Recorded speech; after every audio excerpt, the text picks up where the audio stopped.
एक सवाल जिहड़ा साडे पढ़े लिखे समाज के चेहरे के उत्ते थप्पड़ वांग वज रहा, कित्थे जावे औरत जिन्हों अद्धे समाज का हकदार, अद्धे समाज का मुखी, अद्धे समाज का मालक मन्निया जाता है साडे शब्दों के विच, साडे संविधान दे विच, साडी कहनी दे विच, पर करनी दे विच नहीं हुंदा। करनी दे विच हालात ये नहीं कि असी हाले तक उस बहुत वड्डे कर्स दे नाल, उस बहुत वड्डे पाप दे नाल जूझ रहे हैं जिन्हों असी बलात्कार का नाम दिंदे आ। और ਜਦੋਂ एक लहर उठी है 1 साल पहला एक मासूम कुड़ी दे नाल होए बलात्कार तो बाद, वो लहर भी कोई ऐसे नतीजे नहीं लिया सकी जिहदे विच साडे समाज कोई वड्डी तब्दीली आई होवे। जी हाँ, हालात लगभग उदां दे नहीं जिद्दां निर्भया दे नाल होए इस वारदात तो पहलां सीगे। कोई अंकड़ियां दे विच तब्दीली नहीं आई है, कोई जुर्म दे हालात दे विच तब्दीली नहीं आई। असीं सब तो पहलां कुछ अंकड़े तुहानूं दस दिंदे आ। साल 2007 तो लैके 2011 तक कुल बलात्कार के जिहड़े मामले ने लगभग हर साल अंकड़ा बराबर है। 2011 दे विच सब तो ज़्यादा है 24,000 केस, 1,07,000 के करीब बलात्कार के केस 5 सालों के विच। साडे इस मुल्क दे विच बलात्कार का शिकार होने वाली औरतों की गिनती हर साल 20,000 तो ज़्यादा है। 365 दिन होंदे ने, रोज़ाना किन्नियां औरतां बलात्कार का शिकार हो रही ने तुसीं समझ सकते हो। अगवा दीयां वारदातां दा अंकड़ा भी तुहाडे सामने है। और ये वो अंकड़े ने जिहड़े सरकारी अंकड़े ने, यानी कि जिहड़े अंकड़े थाणिਆਂ ਦੇ ਵਿੱਚ ਪੁੱਜ ਜਾਂਦੇ ਨੇ, जिन्हां ਦੀ FIR दर्ज हो जाती है। समाज विग्यानी ते खोजकर्ता भी दसदे ने कि बलात्कार वर्गे मामलों के विच 10 तो लैके 1% तक ही केस ने जिहड़े दर्ज होया करते हैं। यानी कि 100 मामले जे हुंदे ने तां मुश्किल नाल 1 तो लैके 10 मामलों के विच औरत थाणे पुज्जण की हिम्मत कर सकती है। नहीं तो इहो जिहे हालात ने जिथे 90% लैके 99% हालातों के विच औरत सब कुछ सह जाती है, चुप करके पी जाती है। बदफैली या मोलेस्टेशन के हालात भी तुसीं वेख सकते हो। बहुत वड्डी गिनती इन्हां मामलों की, 2 लाख तो वध है इन्हां 5 सालों के विच।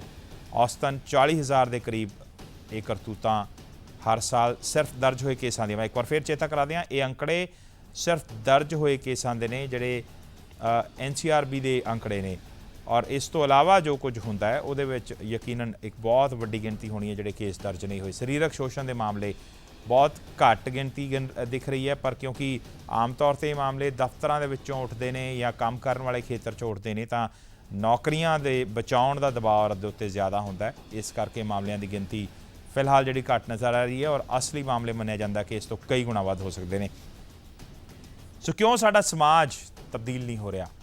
क्यों साडे समाज दे विच ऐसी तब्दीली नहीं आ रही कि साडी अनपढ़ता, जिहदे विच डिग्री धारक लोग भी शामिल ने, इस पद्धर तक है कि असी लगातार अपने समाज दे विच अपणियां मावां भैणां दे नाल हुंदियां करतूतां वेख के भी सुधरना नहीं चाह रहे या सुधर सकते नहीं आ। की कुछ महसूस करदियां ने साडे समाज दीयां औरतां, ये सब कुछ जानने की कोशिश करांगे इस चर्चा दे विच। साडे विचकार जिहड़े मेहमान मौजूद ने उन्हां दे विच डॉक्यूमेंटरी प्रोड्यूसर ते समाज सेवका रीमा आनंद जी साडे विचकार ने, और इन्हां दे नाल सुप्रीत कौर समाज सेवका ने, और नाल छड़े मौजूद ने professor Manjeet Singh sociology department Punjab university तो। असी सब तो पहला रीमा जी तुहाडे तो इस सवाल वाल चलते हैं। असी मौजूदा केस की गल ना करिए, सज़ा कितनी होनी है उहदे बारे भी हाले अदालत ने जो फैसला सुनाना उहदी गल अड्ड है, पर सवाल तुसी बार बार महसूस करते हो कि एक जदों मूवमेंट जी चली सी पिछले साल, तो उदों लग्या सी कि लोग बहुत अवेयर हो गए ने, बहुत जागरूक हो रहे हैं, पर उस तो बाद लगातार उन्नी ही गिनती रही है रेप केसिस की, कोई बहुत तब्दीली नहीं आई। जदों ये मूवमेंट चल रही सी उन्होंने दिनों के भी केस दर्ज हुए हैं, और जदों असी चर्चा कर रहे हैं उदों भी एक दिन च 3 बलात्कार के मामलों की जानकारी मिल रही है। साडे समाज दे विच कोई तब्दीली तुहानूं नज़र आउंदी है? किसी हालात दे विच कोई फर्क आया? दविंदर जी, इस प्लेटफॉर्म पे मैनू यकीन है कि जो गलबात साडे विचकार होएगी उहदे नाल मैं तो नहीं कह सकती कि कोई सोचन च परिवर्तन आएगा, बट कुछ अवेयरनेस बच्चों च लियानी ज़रूरी हैगी है। 2 गल्लां कि क्यों लगातार दिसंबर 16 तो बाद भी साडे केसेस हो रहे हैं, मीडिया भी रिपोर्ट कर रही है, और कुछ रिपोर्ट हो रहे हैं, कुछ बहुत ज़्यादा नहीं हो रहे होने। एक मेन कारण हैगा कि साडी कन्विक्शन रेट बहुत आहिस्ता और बहुत घट हैगी जी।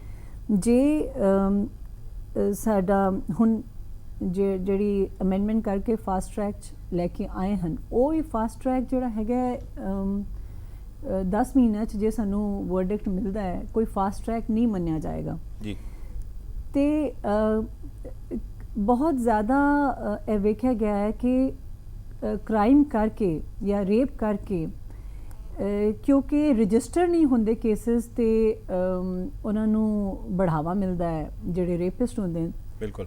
ਤੇ ਨਾ ਉਹ ਕਨਵਿਕਟ ਹੋਣ ਤੋਂ ਬਾਅਦ ਦੀ ਗੱਲ ਹੈ, ਉਹ ਫੜੇ ਵੀ ਨਹੀਂ ਜਾਂਦੇ।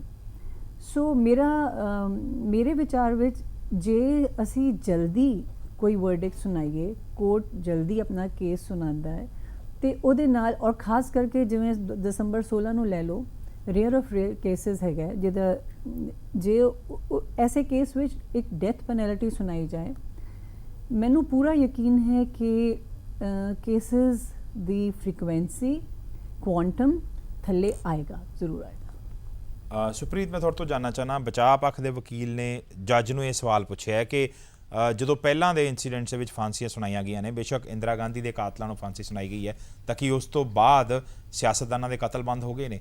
ਇਹੋ ਹੀ ਸਵਾਲ ਉਹ ਜੱਜ ਨੂੰ ਪੁੱਛ ਕੇ ਕਹਿ ਰਹੇ ਨੇ ਕਿ ਇਹਨਾਂ ਨੂੰ ਜੇ ਫਾਂਸੀ ਟੰਗੀ ਜਾਏਗੀ ਤਾਂ ਕੀ ਤੁਹਾਨੂੰ ਲੱਗਦਾ ਹੈ ਕਿ ਰੇਪ ਬੰਦ ਹੋ ਜਾਣਗੇ? ਤੁਹਾਡੇ ਤੋਂ ਇਹੀ ਸਵਾਲ, ਇਸੇ ਸਵਾਲ ਦਾ ਮੈਂ ਜਵਾਬ ਜਾਣਨਾ ਚਾਹੁੰਦਾ। ਤੁਸੀਂ ਐਗਰੀ ਕਰਦੇ ਹੋ ਨੀਮਾ ਜੀ ਦੇ ਨਾਲ ਕਿ ਫਾਂਸੀ ਇੱਕ ਵੱਡਾ ਸੋਲੂਸ਼ਨ ਹੋ ਸਕਦੀ ਹੈ ਜਾਂ ਇੱਕ ਡੈਟਰੈਂਟ ਹੋ ਸਕਦੀ ਹੈ?